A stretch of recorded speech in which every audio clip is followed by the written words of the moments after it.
DM साहब से मुलाकात करने आए हैं, मदरसों को नोटिस दिए जा रहे हैं, किस तरह की मुलाकात हुई?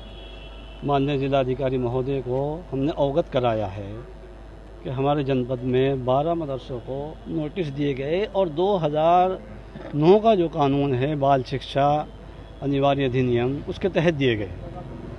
उसमें उल्लेख भी किया गया कि 10,000 रुपये अगर बंद न किया पर डे का जुर्माना होगा, 1,00,000 रुपये जो है वो संचालक पर जुर्माना होगा। तो हमने आज माननीय जिलाधिकारी महोदय को ये प्रेषित किया दिखाया है। हालांकि उनको नॉलेज में है, ये राजपत्र है 2012 का संशोधित है। तो उसमें वैदिक पाठशालाएँ, मदरसे, धार्मिक संस्थाएँ उनको इससे बाहर रखा गया।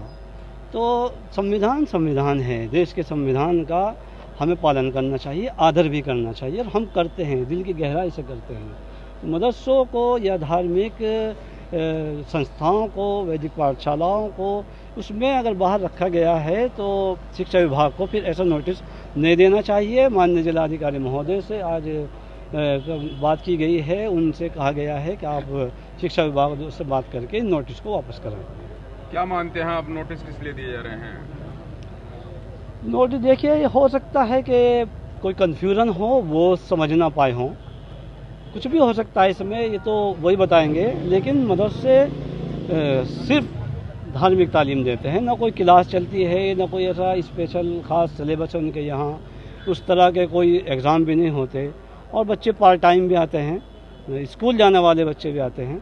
तो कोई प्रमाण पत्र नहीं देते, तो उनको मेरे ख्याल से ना छेड़ा जाए, अपना काम कर रहे हैं, चलने दिया जाए। डीएम साहब की तरफ से किस तरह का आश्वासन मिला? हाँ, डीएम साहब ने कहा कि कानून में अगर कोई छूट है इसको तो वहाँ जिन मदरसों गया वो उनको लिखित के जवाब दे दें। कारी साहब, कभी मदरसों को नोटिस मिल रहे हैं, कभी एसआईटी गठित की जा रही है, क्या कहेंगे?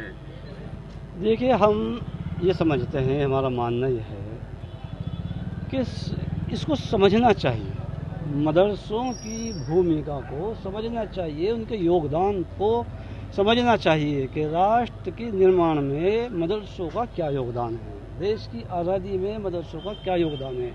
और आज़ादी के बाद से आज तक 75 साल लगभग हो गए हैं, तो क्या भूमिका रही है इन मदरसों की, किस तरह के लोग इन मदरसों ने तैयार किए हैं। देश के प्रथम शिक्षा मंत्री मौलाना अबुल कलाम आज़ाद वो मदरसे के छात्र रहे हैं। कितने मदरसों के ऐसे छात्र हैं जिनकी मिसालें दी जा सकती हैं कि जिनका देश में अहम योगदान रहा है, तो समझना चाहिए। अगर कहीं कोई कन्फ्यूजन है तो मैं समझता हूँ उसको दूर होना चाहिए। संविधान संविधान है और संविधान के मुताबिक जो काम हो रहे हैं उनसे छेड़छाड़ गलत है। कई जगह बड़े आरोप लग चुके हैं विदेशी फंडिंग और उसके दुरुपयोग के। देखिए, आरोप तो आप मुझे भी कुछ कह सकते हैं, मैं भी किसी को कह सकता हूँ। आरोप आरोप है, आरोप अगर कहीं सिद्ध होता है तो हम भी उन्हीं के साथ खड़े हुए दिखाई देंगे और आरोपी के खिलाफ होंगे हम भी। लेकिन आरोप को सिद्ध करना चाहिए। 20-25 साल से हम सुनता रहे फला आरोप, लेकिन ये सब शोर शराबा कहीं ना कहीं लोगों के अंदर दूरियां पैदा करता है, बेवजह के इससे जो है कन्फ्यूजन पैदा होता है। जिम्मेदारों को ऐसे काम नहीं करने चाहिए, शोभा नहीं देता।